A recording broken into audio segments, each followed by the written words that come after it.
There's a city in Japan with over 1,600 Buddhist temples and hundreds of Shinto shrines. And yet, the moment most people remember most vividly isn't a temple at all.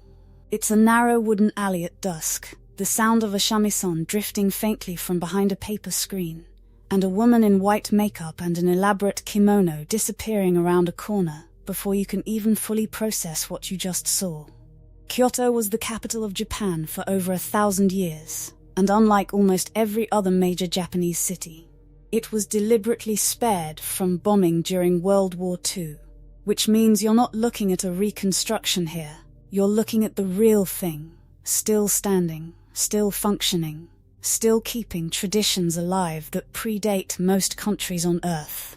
The city where ancient Japan still lives. Tonight, we're going past the crowded photo spots everyone's seen 1,000 times. We're walking through a bamboo forest that hums instead of rustles, a tunnel of 10,000 vermilion gates that seems to stretch endlessly up a mountainside, a garden designed specifically so you can never see all its stones at once, and streets where geiko, Kyoto's own term for geisha, still walk to appointments exactly as they have for centuries. By the time this ends, you'll understand why people who've seen every temple in Asia still say nothing compares to standing here. Walking through the endless gates of Fushimi Inari, start before sunrise at Fushimi Inari Taisha, because timing here changes everything. By mid-morning, the famous vermilion torii gates are shoulder to shoulder with visitors. But arrive at dawn and you'll have long stretches of the mountain almost entirely to yourself. Over 10,000 gates form a tunnel winding nearly 2 miles up Mount Inari, each one donated by a business or individual over the centuries, hoping the fox spirits associated with this shrine, considered messengers of the rice deity Inari, would bring prosperity in return. The gates create a strange, disorienting rhythm as you climb. Sunlight flickering between the gaps, the smell of cedar and morning dew, and almost total silence except for your own footsteps and the occasional cry of a crow somewhere in the trees. Most tourists turn back after the first crowded section near the base. Keep climbing, and within 20 minutes the crowds thin dramatically, revealing smaller shrines tucked into the forest, moss-covered fox statues holding keys in their mouths, offerings of sake left quietly at their feet by locals nobody ever sees arrive. But that's only the beginning, because a short trip across the city takes you into Arashiyama, and the bamboo grove there does something almost nobody expects until they're standing directly inside it.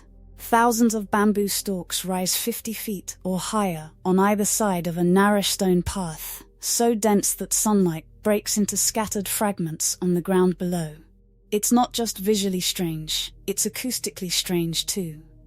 Wind moving through bamboo this dense produces a low, hollow, almost musical creaking, a sound so distinctive that Japan's Ministry of the Environment officially selected it as one of the country's 100 soundscapes worth preserving. Walk through early, again before the crowds arrive, and that sound becomes the only thing you hear.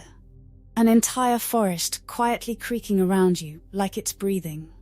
Kyoto's Golden Pavilion and the Garden of Hidden Stones. Just when you think you've found Kyoto's most striking sight, the city changes completely with a single building covered entirely in gold leaf.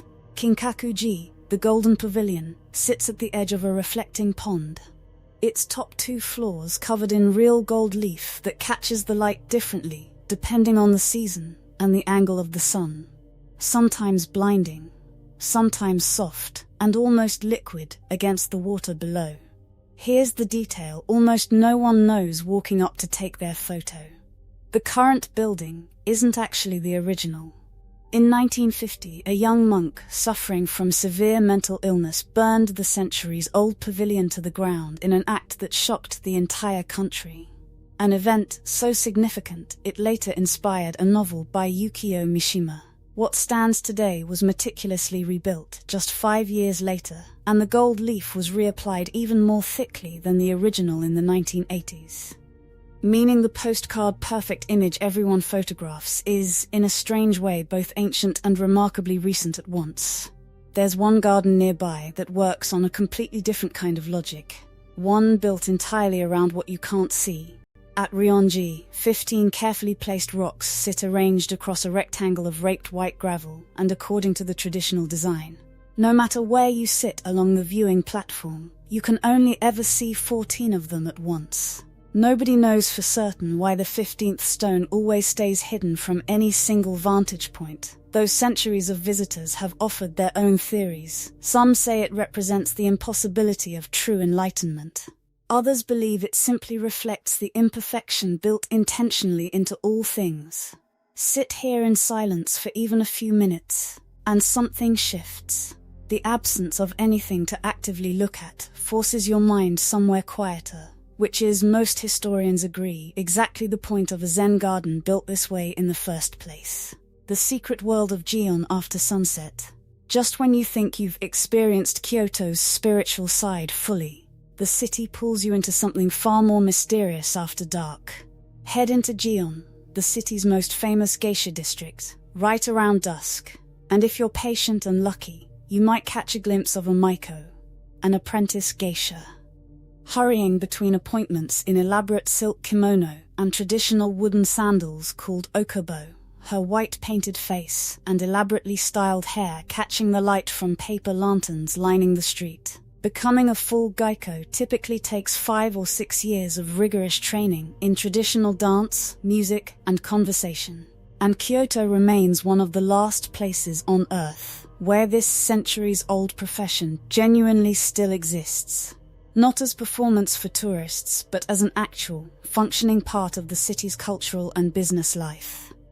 Locals ask visitors, gently but firmly, not to chase or photograph these women up close as they walk. A request tied directly to real incidents of harassment in recent years.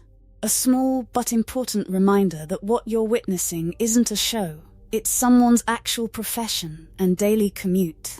Kiyomizu-dera and the Temple of Wishes. There's one temple perched above the city that holds a legend most visitors walk straight past without noticing. Kiyomizu-dera sits on a hillside in eastern Kyoto.